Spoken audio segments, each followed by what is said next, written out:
Ashamaa kan jirtu nagaa keessanii viidiyoo kana dabarsinaa haga xumuraatti na dhaggeeffadhaan siniin jedha. Akkuma beekamu egeree miidiyaa irratti episoodii tokko kaasee hanga 15tti hojjechaa tureera.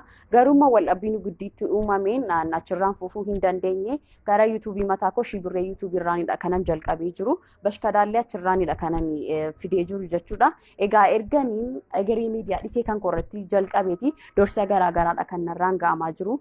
Akkanii achirraan hojjedhu qofa akka ta'e natti himame san booda amma immoo kaameeraallee akkan kireeffadhee hin hojjenne karaa hundumaan natti cufamee jira jechuudha. Abbaan egeree miidiyaa akka birrii qabu birrii saniin immoo tarkaanfii mataa isaa akka inni irratti fudhachuu danda'udha kan natti himamee jiru. Kana narraa as ba'eef booriftaan nageenya koof wanna tokko ta'ee jennaan abbaa egeree miidiyaa akka itti gaafatamu akkasumas immoo warra isa jalaan hojjechiisaa turanii asitti jechuudha. Isaanitti gaafatama sababiin isaas haga